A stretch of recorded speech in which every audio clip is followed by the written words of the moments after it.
Este es el capítulo de granulometría y transporte de sedimentos.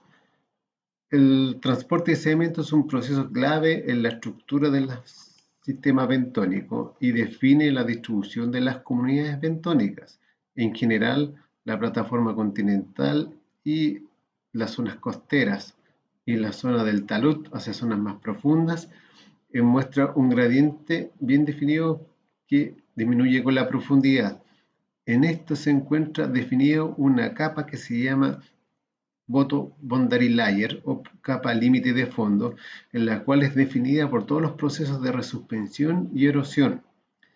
En general, la circulación costera o la circulación en general de los océanos va a modificar o distribuir las características del sedimento relacionados principalmente con el tamaño de partículas. Esto va a tener una mayor importancia en las zonas costeras donde hay un efecto de las olas que en las zonas de la plataforma continental, y a su vez también va a disminuir en las zonas más profundas.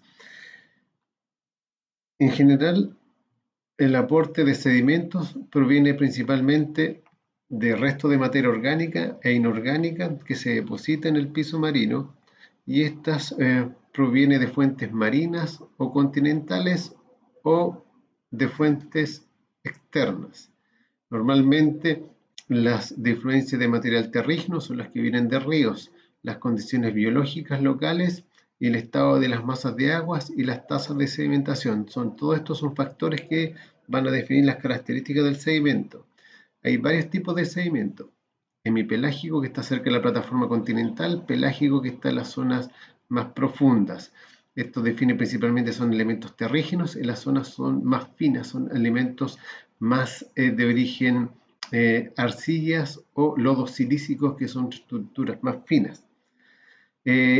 Normalmente el sedimento proviene de una fuente continental cuando es de origen terrestre o terrígeno; de fuentes oceánicas son de origen biogénico, por ejemplo, de fangos calcáreos provenientes de restos de moluscos o de foraminíferos; y oceánicos generados in situ por las condiciones particulares en las zonas más profundas del océano, que dan la formación de nódulos de manganeso o glauconita.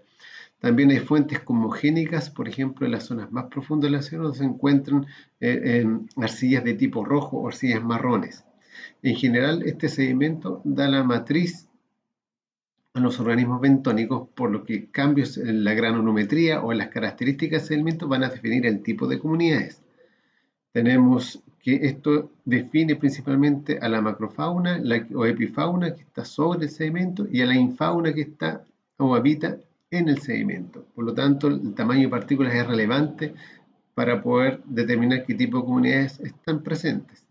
Para eso se utiliza normalmente unas tablas de Wentworth, donde ve el tamaño de partículas en milímetros, y se clasifican en gravas, arenas o limos o arcillas, como las partículas más finas.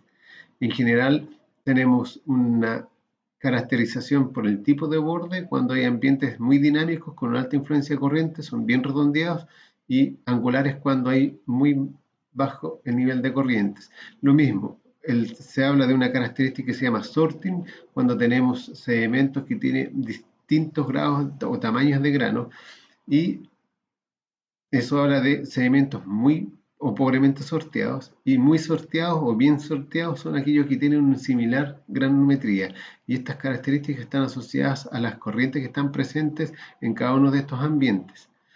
Este es un esquema general donde muestra que el tamaño de la partícula de sedimento está muy relacionado con la velocidad de las corrientes, y definen zonas.